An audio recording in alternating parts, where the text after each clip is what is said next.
I'm going to situate my camera. Let's get into talking about a little bit of inking for comics. I don't know why more people aren't showing up to these. These are great. Oh, well, thanks, Tater.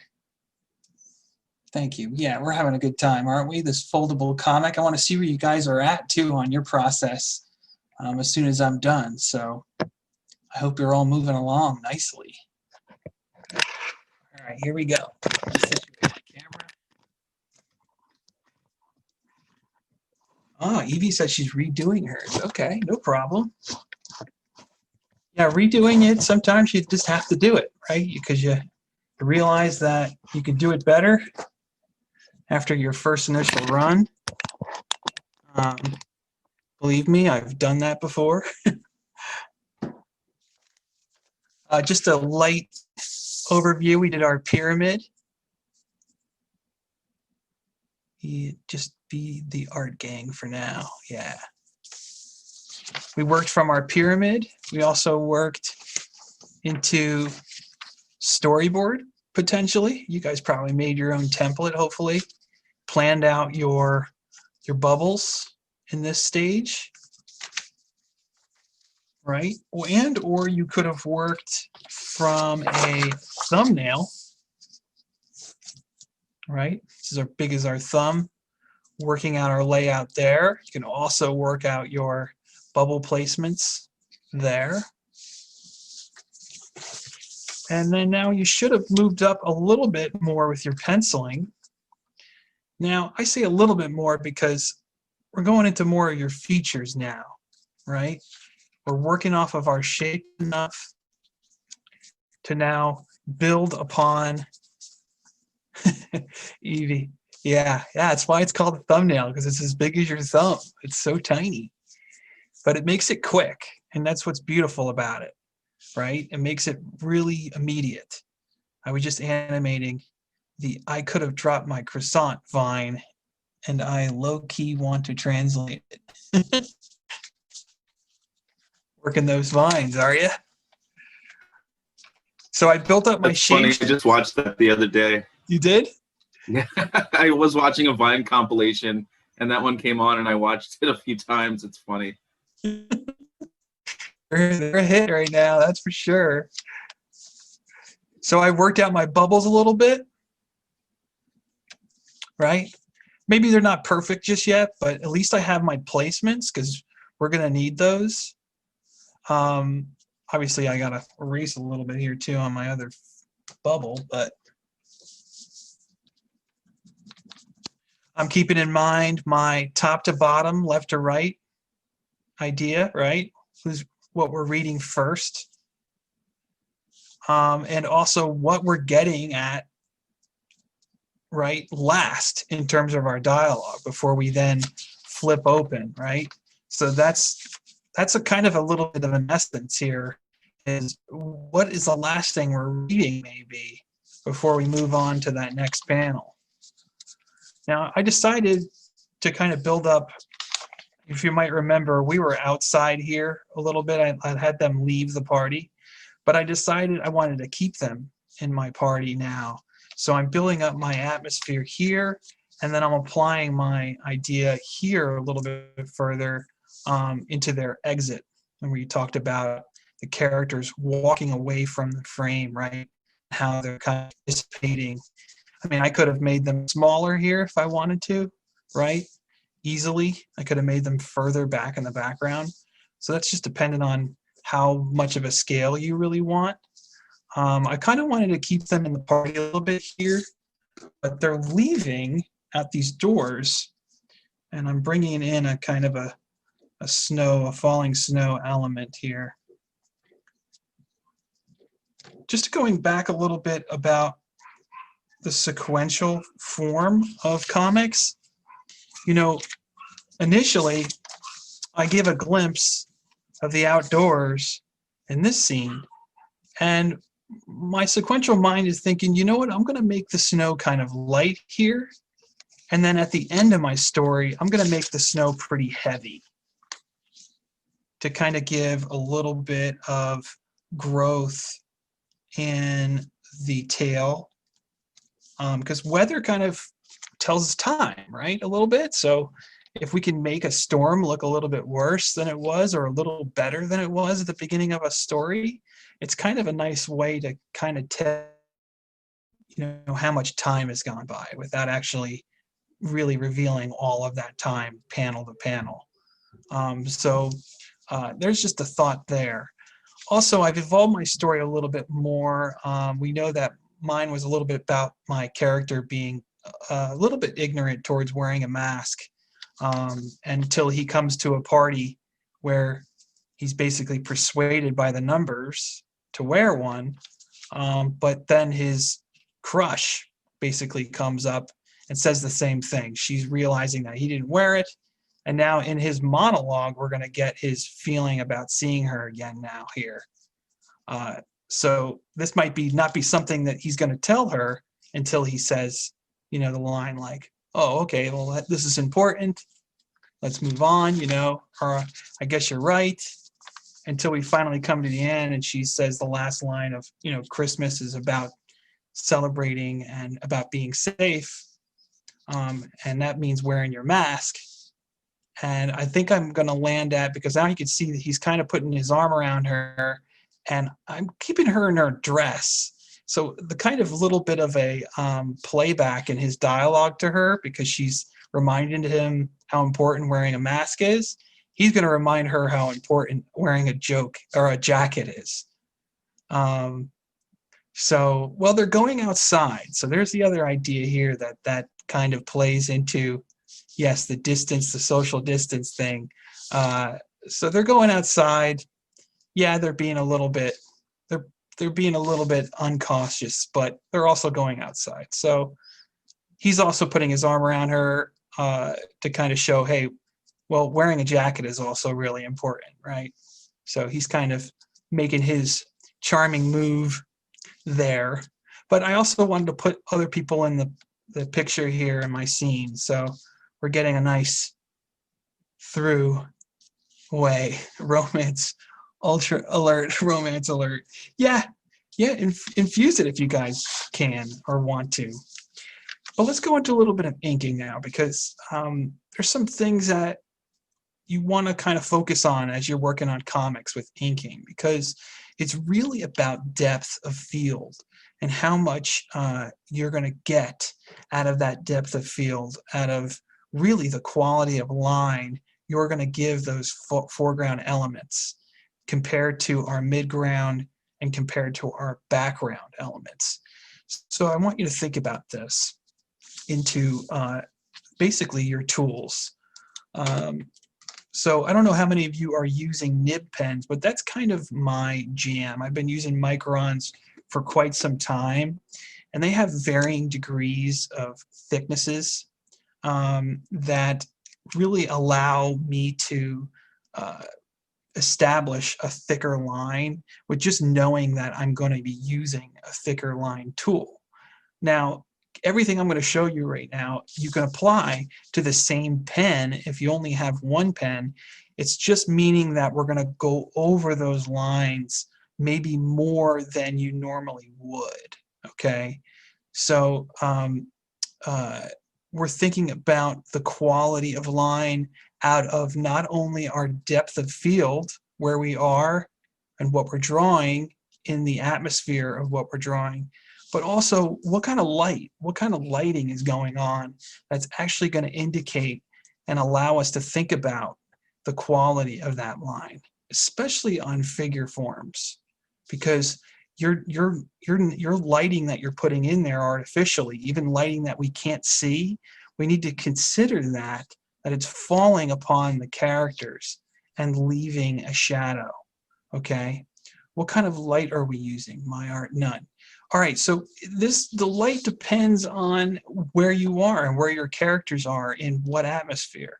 So if you're outside and you're inking your characters, you're going to think about the time of day. And what you want to think about that with is that you're going to cast a harder shadow, or basically a longer shadow, if you're outside and the sun is in a different position.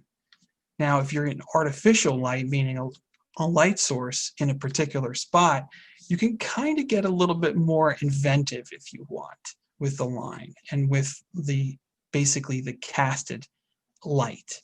Now, what happens to light in a line is that a line will dissipate, okay, if it is hitting a lot of light, because it'll disappear, right? So we can think about that into basically what is closer to the light than what is not, okay? So if I start with thinking about this figure here, the way I want to look at it, start thinking about it, is that I want to put my, basically my shadow lines in the inside arms and underarms and sometimes under armpits of my character. And I might also find those thicker lines lying where my clothing is overlapping different parts of my clothing. So this is just a keen observation of your line quality that you can get. Now, if I go in with a 5, my 5 is pretty thick compared to my other line quality sizes. Because microns, I have a 1, you know, I have so many. I have 2, 3, 4, 5. They all fit a different type of thickness. Now, what I suggest is, if you're not sure of really what's going to be thick yet, why don't you go in with a 1 or basically a pen that doesn't have too much of a thickness, okay? If all you have is a ballpoint, I don't have one near me, but if all you have is a ballpoint, just apply what I'm thinking about with your pen, okay? But right now I'm going to go in with a 1 just to kind of get my general line focus going. And you can see that I've kind of started to do some shadow play. Now, some of the rules with the shadow play and thicker line is where you think light is going to be absent is in crevices of basically folds underneath chins, lying underneath like my basically my tie here. My tie is going to have a little bit of a thicker shadow underneath the other side, right? So basically, I'm picking my light source. I'm going to say that my light is falling more like this onto my character. So I want to consider everything that's on this side of my character's body to have a little bit more line weight, especially if it's lying underneath other objects. So I'm going in, I'm going to get a little bit of this line value going on my tie. Now underneath it, now I'm going to put a little bit of a lighter line on the opposite end. And now I'm going to see, I'm already starting to get a little bit of shadowing going on here. Now again, underneath my lapel, I can work another shadow. But on the top of my lapel, I'm going to keep a nice lighter value of a line here. So you're acknowledging your shadows in the smallest of crevices with the knowledge of seeing the light. So if the light's coming down here, I'm getting it casted in all of these crevices. And I'm changing the weight as it gets to different pockets of a crevice, right? If you have to, turn it around. Now that with inking, you really want to be comfortable. So if you get a better line, a more comfortable line, moving your arm in a particular direction, move your paper. Don't sacrifice leaving your paper space and making a worse line when you make a better line when you turn the page, right? So don't ever jeopardize your line art for wanting to keep your page straight, right? That's the kind of a thing with digital art right now. You have a tablet, well, you can move your tablet as much as you want to, right? But some tablets are pretty fixed and you have to move the screen. So it's, I don't know, I like paper because it's so tactile, right? We can really move it and manipulate it. But I'm going in with my light number 1, getting all of my, now if you want, you can do a lighter line on everything and then go back and get those shadows. But you might as well kind of start to indicate, if you can, in little crevices of this shadow. Just start to indicate it. If you know you're going to go back, even with a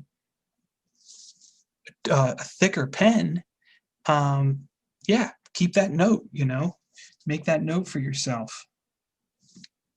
So I'm just doing my light line values. Now, if I know where a light is really strong, I might dissipate the line altogether. I might break the line, because once you break the line, then you're really showing that the color or the light is basically hitting that light or hitting that line so hard it's disappearing. So think about that. See, I'm gonna leave a little break on my lapel on my jacket here, and then that way my shoulder is going to have a little bit of a light line. I could even think about that breaking. Some people call this open line style, which is pretty interesting. But I think it's also just line art, really, what you're working with here.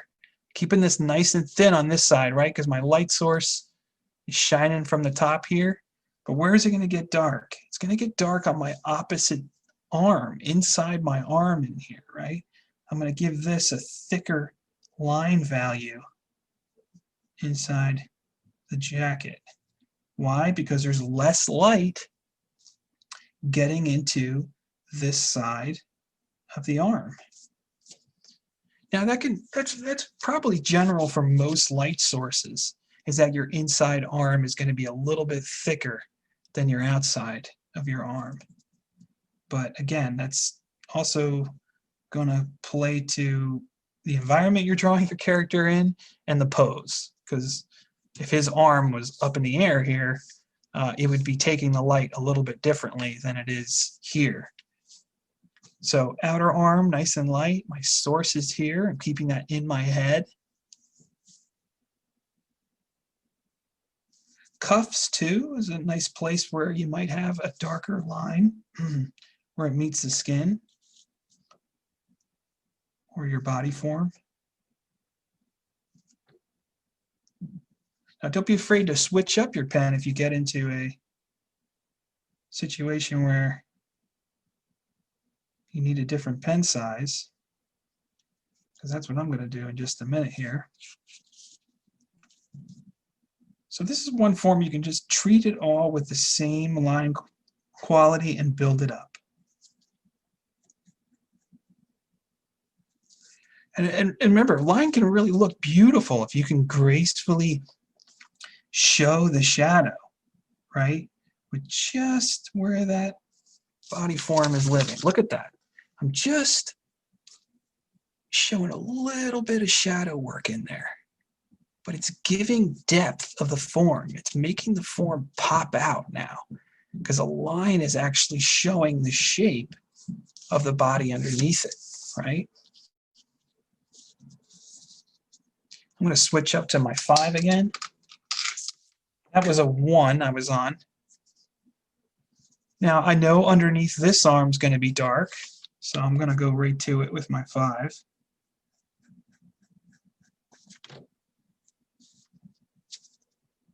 I know the underarm underneath that arm is also dark. Now if you want, guys, gracefully place that thicker line in there. You don't want to make it too chunky. You don't want to make it too different from the line art you're already creating there, right? We're getting that shadow play out, and we know where the light source is hitting. Again, this side of the body now, underneath the arm, I'm going to make now a thicker line, and I'm going to gradually pull that out to my jacket.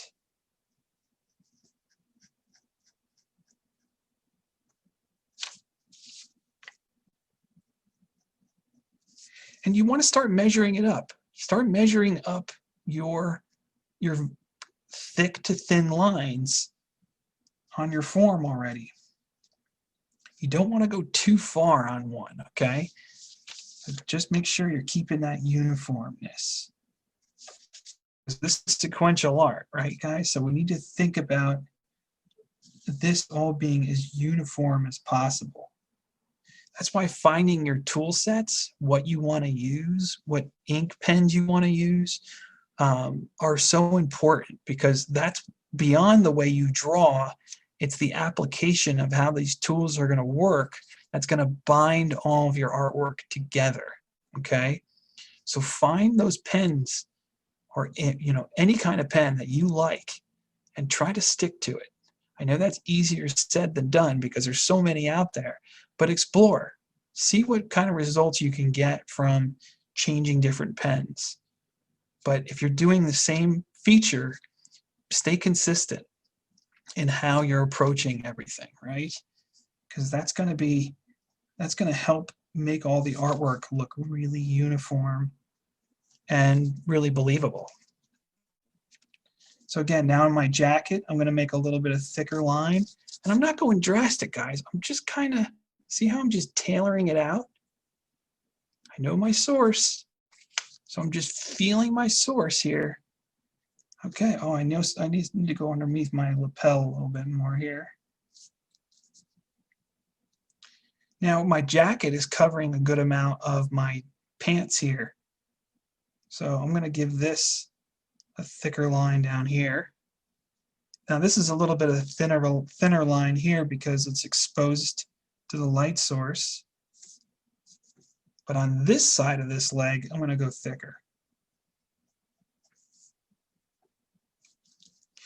And then I have a little bit of the lip here of where the jacket is coming over the pants. So I'm gonna make that a little bit thicker. See how it's very subtle, guys, but it has its play into seeing that shadow, right?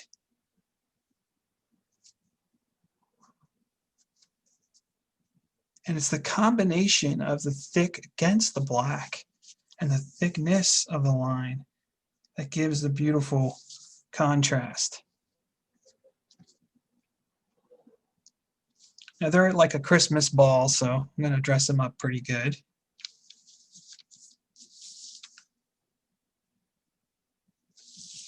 Now my top of my arm here, I need to make a little thinner, so I'm going to switch out my 5 again, go back to my 1. But if you're using one pen, you just might want to think, okay, I just need to go a little lighter on this part of the form. Now, should I have done the head first? It's up to you guys what you want to start with when you ink. Is there any right way of what you start with? No. You just want to keep track of your line value, right? We're just looking at that as our main focus right now. I can go into my mask here.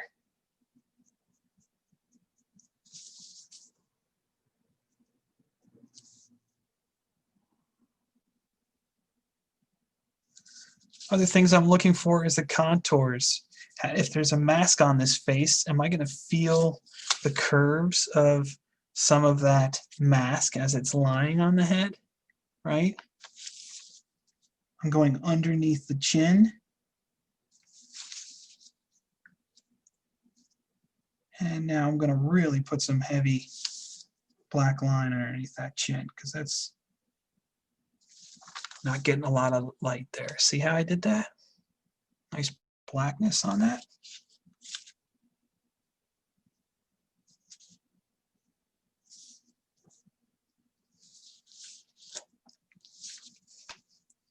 Now, people ask me about hair a lot. When inking hair, you want to think about highlights. Again, thinking about the light source, right? Where on the hair reflects where the light source is in this positioning of my character? Well, for me, I feel like it's the very tippy top of this head that's going to have the ultra highlight. So I want to still follow my contour of my form with a light line to begin with.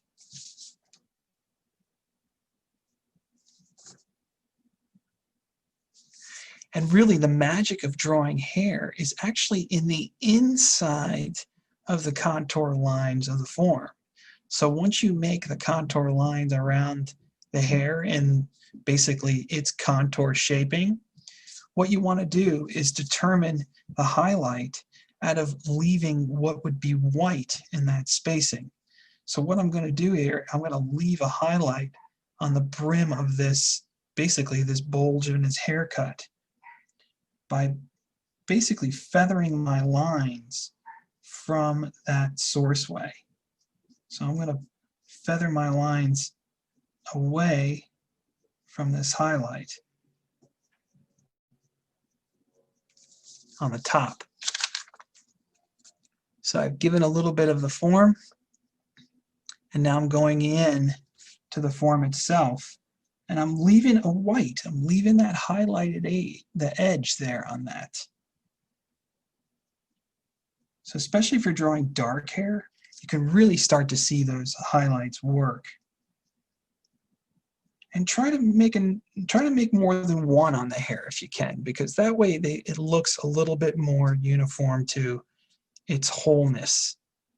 Because if you leave only one highlight and draw the rest dark, or basically as a shape, it may not look like hair all the way around the character. Does hair take a while to really get down? Yeah, hair is, it's like being a barber. You got to observe how the hair is falling and where it's going, and how much life you need to give it, and the idea of how much the character might be moving in space and time. It also can reflect attitude, hair. It can reflect emotion sometimes. Of course, it could reflect mood. So hair is really a nice indicator of your character's disposition, which is an important feature. Get my eyes in there now. And again, I have all this line art now to compare to on how thick and thin I need to work this character. Now let's just say this jacket is black. Okay, how would I ink a black jacket from this point? All right, so what we can do, and what I like to do, is get my contour like I did. I set up all my lines. I even have broken lines where I know my light source is hitting pretty hard to give me an indicator. But now I want to think about how the black is working with this line art to really show the light source. So what I'm going to do is, the first thing I want to go after is this belly, basically, because where my character's belly and jacket are taut, we're going to get a couple of what are crease lines on this part. So I'm just noting where those are with my pencil for now. Okay. Yes, if you look at a jacket shut with a little bit of a button, you can see these kind of forced crease lines. Now you can create them as much as you guys want to, but this is a part of seeing folds and drapery on clothing, right? So that takes a little bit of practice on drapery. But what I want to do now is I want to take my pencil in, and basically I want to get a form in my jacket by playing into getting the form of the feature of the character. But I'm also going to just go in and I'm going to treat my pencil like my ink pen will be. But I want to leave a varying degree of highlight based upon my creases of my jacket now. Because again, it's what I'm leaving in white that's given us the idea of a light source, right? And I know that my light is right here. So a lot of this side of the jacket, it's going to be black. Now what I'm going to do is I'm going to leave a little bit of a highlighted whiteness on this edge. And now begin to kind of come in with my form. And you could be a little inventive with this, but you're looking to kind of make a nice white shape until it gives you a feel of a fabric jacket, right? So let your pencil find itself through big shapes and see what you leave behind. Now, some people go in with their eraser to get some of this white. I think it's kind of tricky. I tend to just kind of build my shapes organically on my black forms and then really utilize what's white. So if you have to go back in with an eraser, I suggest a precision eraser, right? So you can really get in there and get some of those highlights really highlighted. Now I know the jacket is taking a lot of light here up on this breast, so I have to play onto that shoulder as well as getting a lot of light. So again, I'm going to work into my chest here. I'm going to work on a white edge, but my white edge is going to dissipate down my character. It's actually going to merge with my light, basically my already made line here.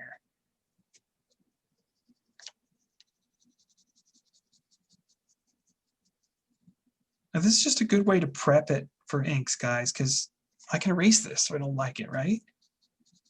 So feel free to do this yourself before you go in and make that last ink choice. But again, I'm getting this highlight. I want to feel it off of my shoulder too. So what I'm going to do is I'm going to make this kind of dissipate to the shoulder here. I'm going to do that again on this arm as well. Getting my shape, I'm feeling my crease. I'm going to make that crease a highlighted white. So I'm giving it a shape, and then I'm leaving white. I'm going to go on this arm now. I know my heavy line is here, and I know that this side of the arm is taking in light. So what do I want to do? I want to make a shape and form that occupies this side of his arm. Now take note, my black, where it meets the black, needs to have a white highlight, right? Because I'm going to fill this in. So I'm keeping a gauge at what I can highlight on the same form so that when I go in and ink this, I'm going to get a nice contrast between those two shape values. That makes sense? So I penciled it now. I got my shape. I'm feeling my form a little bit better. And now I'm feeling a little bit more confident about going in on this. Now, what's the trickiest area? This one. Because all the lines I put in here, guys, I really need to feather. I really need to kind of make a nice transition into the white width. So I'm going to go back to my 0.1 and do these nice crevices. And I'm going to fan them out lightly. Fan them out to whiteness, basically.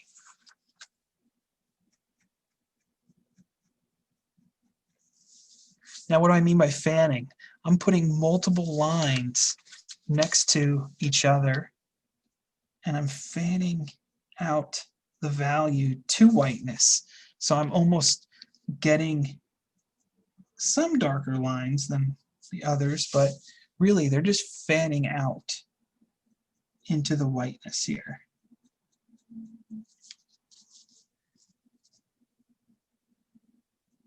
I'm going to follow a little bit of my highlight contour.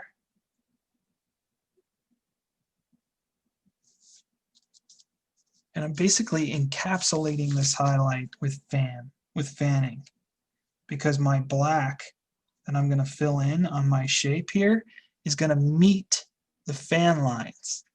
They're going to come together, right? And that's what's going to really give this nice flush form that I can feel the jacket a little bit too, because I'm getting a little bit of texture with the fanning process. So I fanned it out there. I'm going to fan a lot of these other lines here. So a lot of comics, guys, is like staging and moving things in various stages of your process.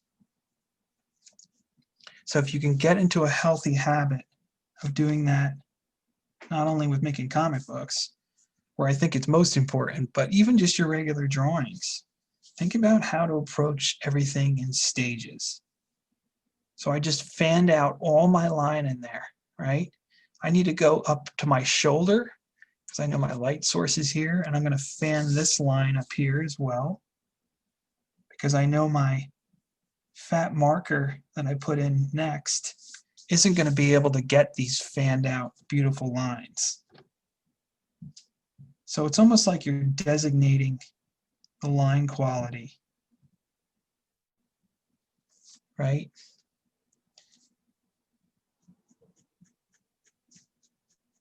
And fanning, you know, it's a part of the application that really works with the colors, because once I put color in this, I can decide further about how much my highlight is going to go away on my jacket and how much is going to stay once I put color in. Some people would fill that entirely with a color value where the highlight is, make it a blue or a purple, right? Some people will go in and not only put that value in, but at the uppermost points of the crevices, leave in a highlight or a lighter value of that color that I put in. So as a colorist or as an inker thinking about color, that's where my mind is, guys. I'm thinking about how my color is going to come in here and work with my ink. So think about it like that, all right, when you're inking, because when you do it all yourself, you want to think ahead a little bit. And it's just healthy to do, because even if you're not doing it yourself, you want to think ahead for the next person who's going to work and make this artwork even better with what they do, right? But as a cartoonist who does all their own, this is the kind of things we're thinking about. I missed some fanning lines. I'm going to put that in, and I'm going to go in with my 5. Why not? But I'm just going to be really graceful on this.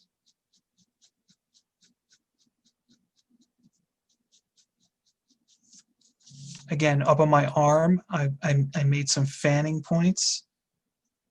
I'm going to do that here too.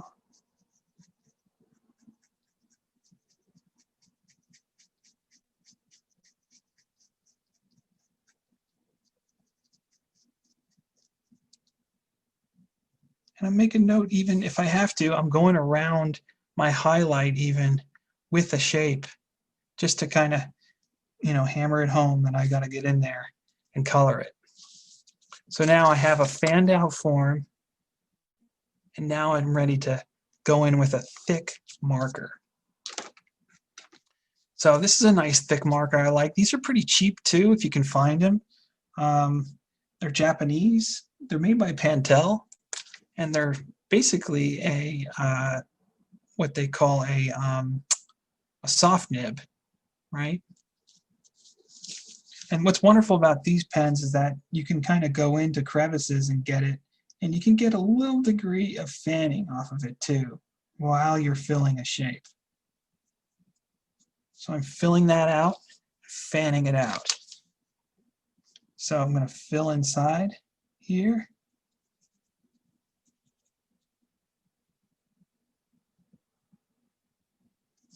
Coming into my fanning now, I have to think, okay, how is this meeting my fan lines? Okay, I'm going to fan my pen, my marker, into my nib lines, just enough.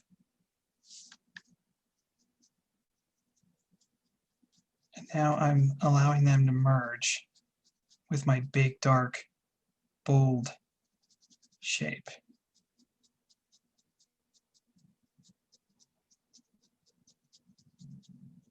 letting them meet.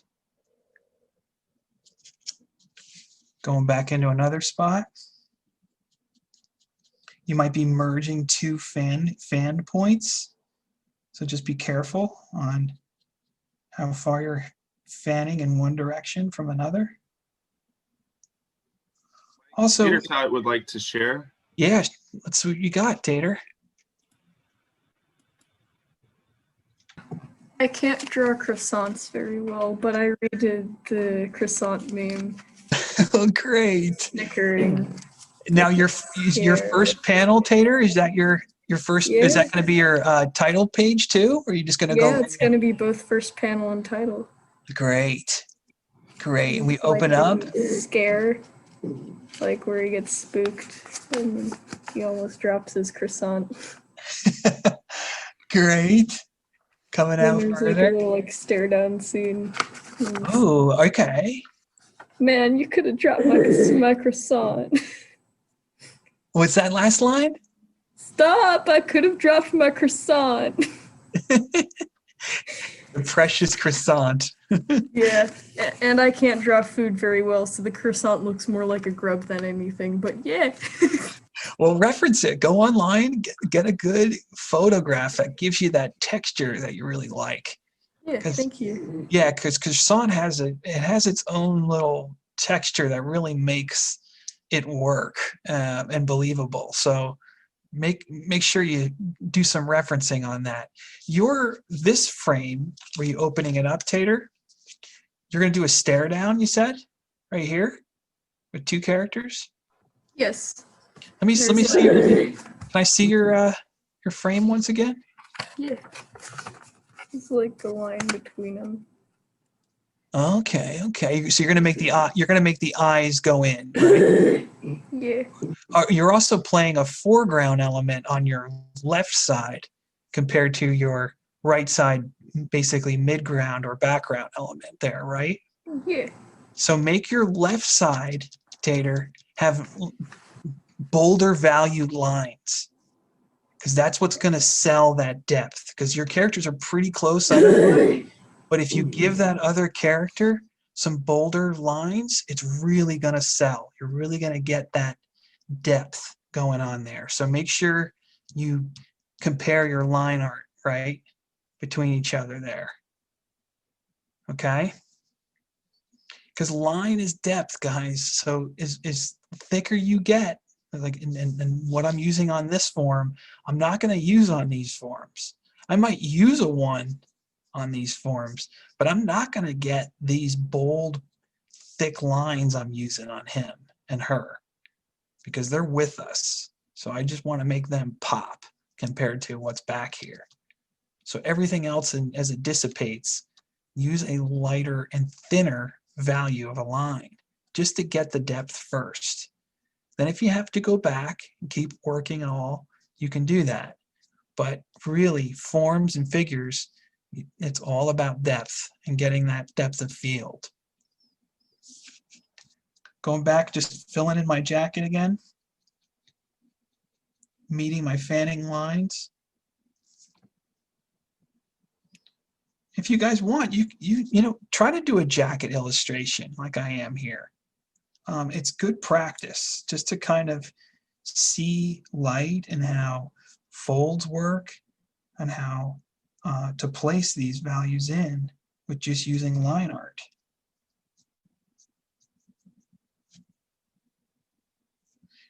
Do you have a title for your comic yet, Tater? Is it dropping the croissant? Drop it like it's hot? Or is that a work in progress?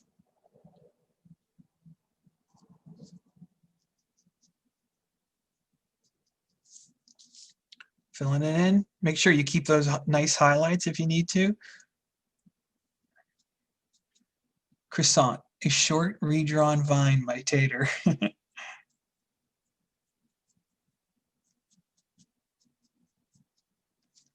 Yeah, you guys don't need to make holiday comics with your fold out. You can do whatever you feel like you want to make, whatever story you want to tell.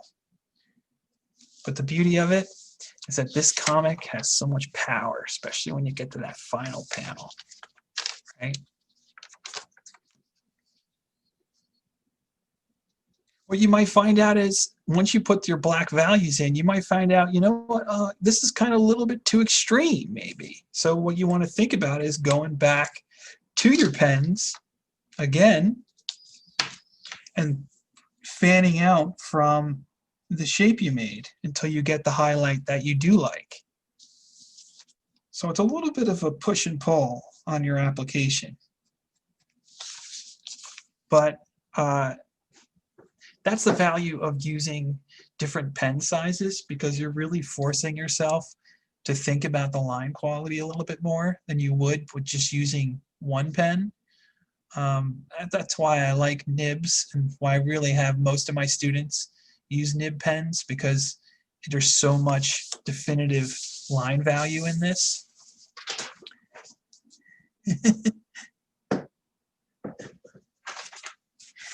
Yeah, all this can have power, that's for sure. Any questions? Anybody want to see something inked on this in particular?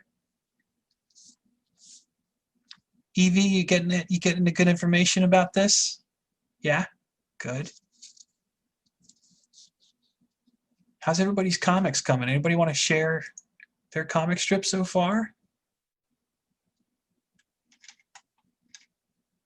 Saif, George, Scott, or not Scott. Any of you can, of course, share as we go along. So now, as I'm thinking about my line value and my light source here on my character, I want to think about the same thing applied to her, because she's living under virtually the same kind of light. And I'm also seeing that as I have her head turned here, that I have a lot of potential putting really nice, dark, strong contrasted values on this side of her head, just the way she's turning. So sometimes that's just in your kind of your kineticness of making these forms that you're going to start to see things pop out before you even do them. That just comes with time.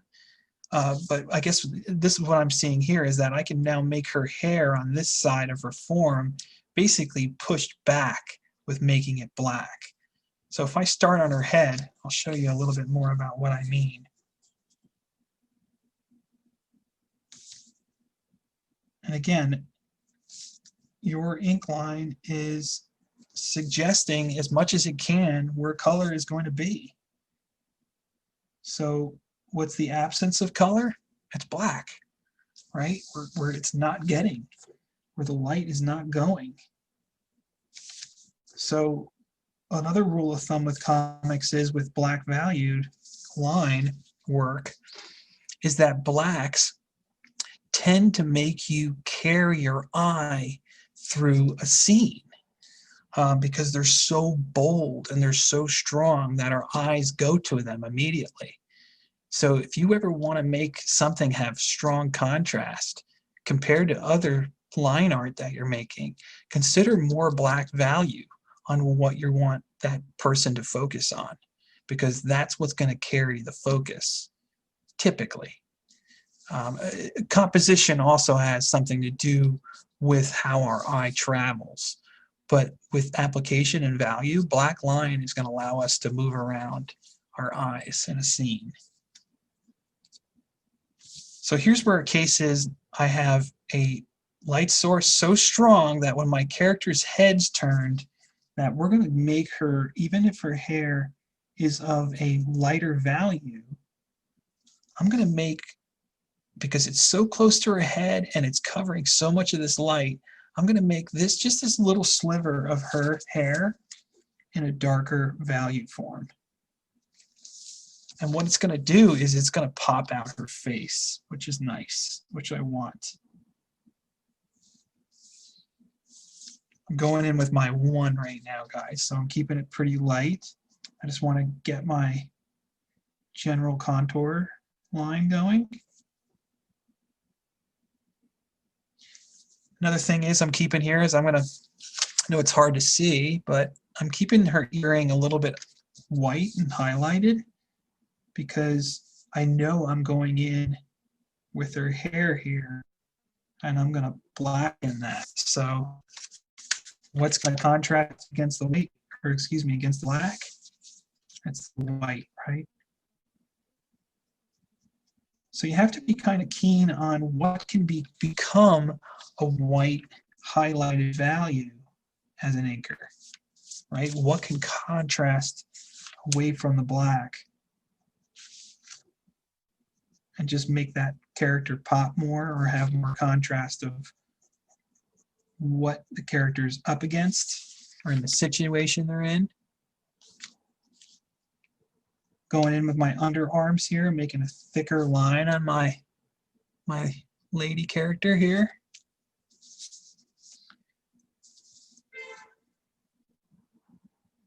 Underneath the arms have a thicker value, say, because that's where the less light is going to, right? So if my source is here, then I have a thicker line going on in places where light can't get to. Now, because we're hand lettering this with our own hand lettered bubbles, guys, I suggest you leave this to our last stage, basically, next week. So if you can, omit doing your bubbles for now. The reason being for that is because this is going to take different tools right now. I mean, you could use power as a weapon, but it wouldn't always work. It makes you guys are having your own discussion on power after I use that word, huh?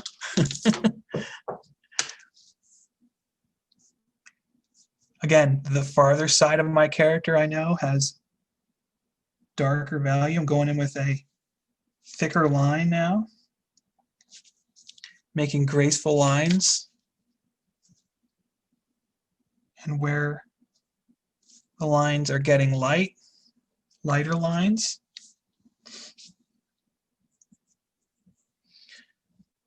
But here's what I was talking about before. Here's my covered hair. What I can do is I can leave a little highlight on its edge first, just to see how that looks. Because maybe it is getting a little bit of light. So here we go. See how I'm doing that there? I filled in that part just because it's hugged up against the head here, and I know my light source is right here. So I'm just playing off that now a little bit more. Now what would happen is that a little bit of maybe move in on my shoulder of my character as well. So I'm kind of going to pull a little bit of that dark value of that line on that shoulder there. So we're getting this coming in. Now here's a good part for a shadow, right? We have a line here, and we have the arm coming up pretty close to the body. So I can start to think, okay, if I put this contour of my arm in first, I'm actually going to go in with my thinner pen. I'm just using 2 right now, guys. I'm using my 0.1 and my 0.5 to do all this. So I'm not getting too crazy in jumping around on my nib sizes, but you can get a little bit crazy if you want. You can go to the 8 pen if you want. But look at that now. I'm merging now my shadow underneath my part of my form, and I'm gracefully bringing out that shadow. Look at that, right? And now I'm setting the placement of how light my lines should be at the other side of this arm. So now my lines are getting nice and light towards the source, right? Shooting it down.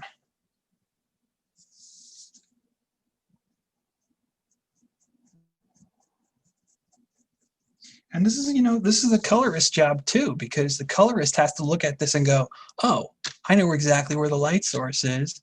That means then I can place darker values of color also on these far sides of the character because I know where the light source is. So the ink line is indicating that. Do I have any questions? We only have a couple minutes left. Obviously, this is a long process. Can I do it in an hour? Yeah, but it wouldn't look that great. So I know you guys are taking your time at home, which I'm excited for. Let me just show you real quick before we part a couple of things you guys might want to invest in for comics and for where we're going next. One thing is the French curve. You ever see these tools before? This is one French curve. Let me show you more sizes. This is a French curve. Now the way these work is that placing a line like I have it with my archway back here, I've hand drawn that archway. Well, you've seen those perfect lines in comics, guys, and you probably wonder how they do them.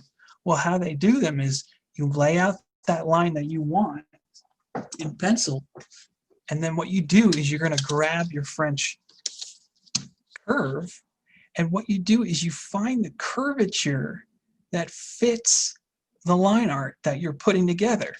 So what happens is all these have different varying degrees of curvature that could give you that line.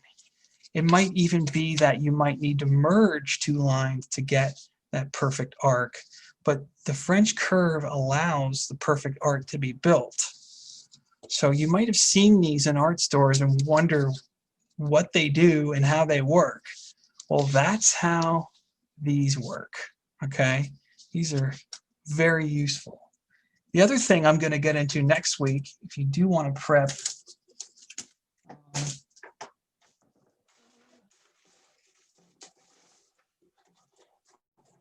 looking for my right template. Well, this isn't the perfect template for our ovals.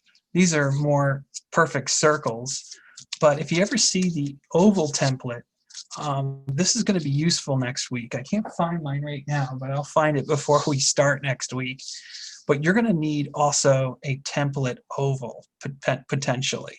Can you hand illustrate these? Yes, absolutely. But you're going to get a more professional look if you go from a template. The combination of the template oval and your French curve with doing your fins. Look, I can even put my French curve up against my fin, and I can perfectly make these inked fins from here. So this is another valuable investment. Are they expensive? No, you can get a pack of French curves for maybe, I think they're like $15 now or so. Maybe even cheaper online if you can find them. And they'll come with this size and a few others. Yeah, they're very useful. All right, guys, do I have any questions? I hope you guys got something out of this hour demo.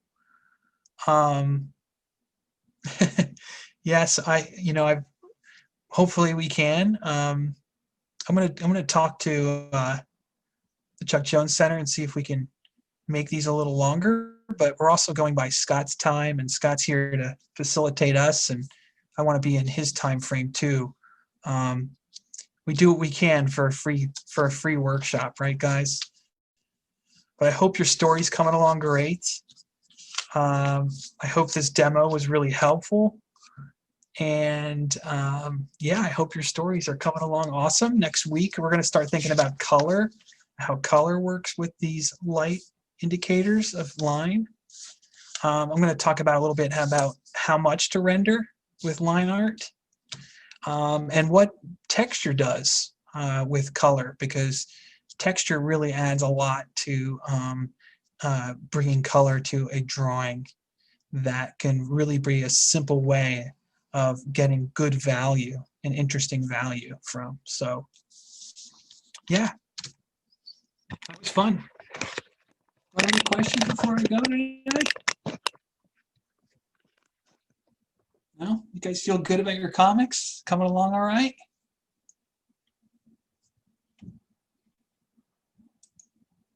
All right, all right.